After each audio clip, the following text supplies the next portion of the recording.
Now girls, this what we just did, balancing the, we just found out the balancing figure of this account. What did we do? This process of finding out the balancing figure, it is called balancing of a ledger account.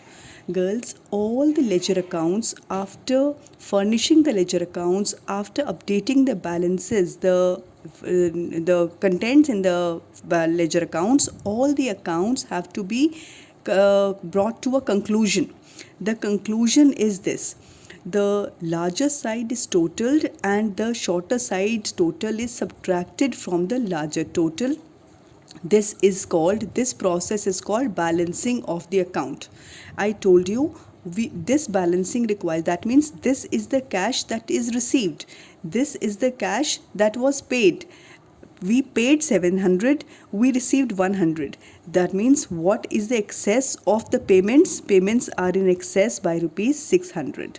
So whatever is the balance of debit side, that means debit side is more.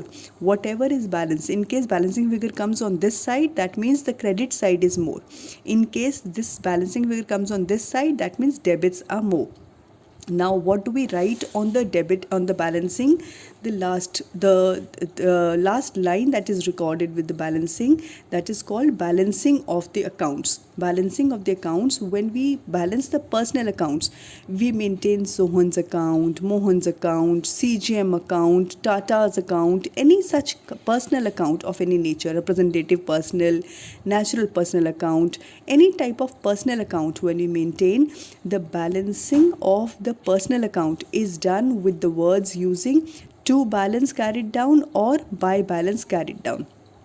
In case the balancing figure comes on the debit side, it is called to balance carried down. In case the balancing figure comes on the credit side, it is called by balance carried down. Then we come to the real accounts. Real accounts means the assets and the liabilities. In case the accounts are of assets, real accounts will always have a debit balance. Assets always have a debit balance, means debits are always more. In that case, the balancing figure comes on the credit side by balance carried on. What do we write? Like personal accounts, we write the same words here, by balance carried down. In case the real accounts are accounts of liabilities, bank overdraft account, outstanding expenses account, creditors account, any liabilities we make the account, the balancing of the real account for liabilities will always have a credit balance. That means the credit side will have a larger total than the debit side. In that case, balancing figure will be on the debit side. So we will close the account by writing to balance carried down, C/D, to balance carried down. Last we come to nominal accounts. Nominal accounts are accounts of all the expenses and all the incomes. Nominal salaries account, the payment account, wages account, rent account, traveling expenses account, different types of expenses and any incomes, commission received account. So any nominal account, they do not require balancing. Any nominal account, they do not. Because why do not they require balancing? Because girls, rent received, rent account means we write rent received on one side, rent paid on one side.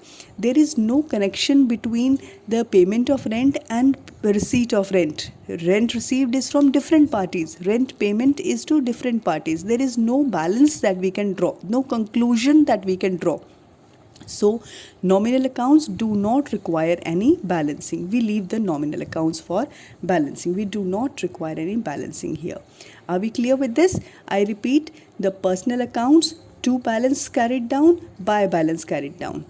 Real accounts, to balance carried down, by balance carried down. Nominal accounts do not require any balancing.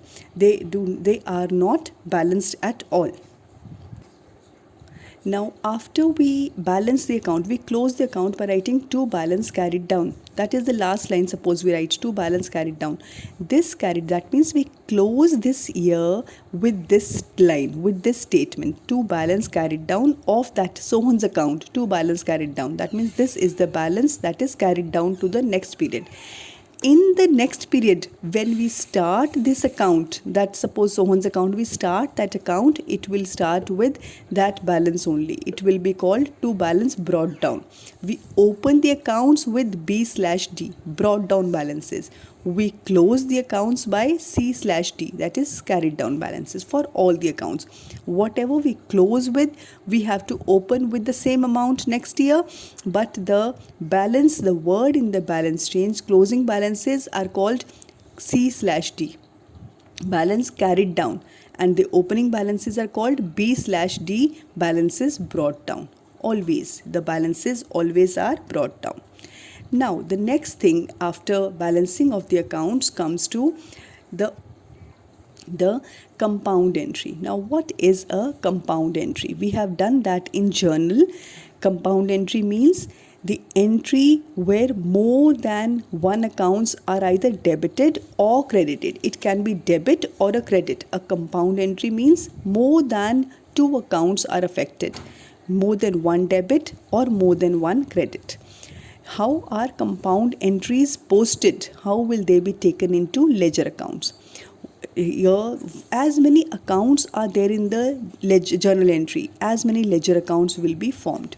Here you can see, here in this entry there are three accounts: cash account, purchases account and Mahesh account. So we will make three ledgers: cash account, purchases account and Mahesh account. Now, how do we post in the cash account? Cash account, see girls, for no matter it is a compound entry, but even if the compound entry, every debit has a credit.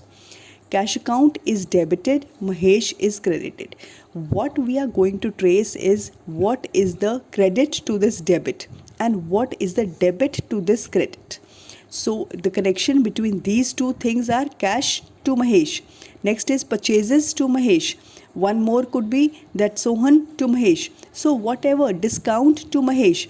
So whatever could be number of debits, each debit has a credit and credit is Mahesh. So when we post the cash account, make the cash account, in the cash account, cash is debited. That means this 1000 has to come on the debit. We will write this on the debit. But now what has been credited? Mahesh. So reference will be Mahesh. Same is the case with purchases account. Purchases has been debited with rupees 2000. So in purchase account, amount will definitely come on the debit to rupees 2000. What is the credit? To Mahesh. So it will be to Mahesh rupees 2000. Now coming to Mahesh's account. Mahesh has been credited. So when we make Mahesh's account, the amount will be written on the credit side of Mahesh. Why is Mahesh credited with 3000? Because of cash, because of debit of cash account for 1000, debit of purchase of 1000, purchase of 2000. So credit Mahesh by cash rupees 1000, purchase rupees 2000, and that is the compound entry posted in the ledger. So every compound entry will be posted into as many ledger accounts, as many accounts have been specified in the journal entry. For every debit there is a credit, for every credit there has to be a debit. Mahesh account, so what we will see, Mahesh, why is Mahesh credited with 2000? Mahesh credit तो हो गया 2000 से 3000 से, महेश को credit कर दिया 3000 पे, पर why? Debit cash 1000 है, purchases 2000 है, so we will write 1000 and 2000. Cash debit तो हो गया 1000 से, why is Mahesh debited, cash debited with? See, in case we break this entry girls, it is going to be cash account to Mahesh account, तो वो entry आ जाएगी cash to Mahesh. Purchase account to Mahesh account, purchases to Mahesh. Because they are happening on the same date, we have clubbed the entry, but posting process remains the same. This is the posting of the compound entry. Clear?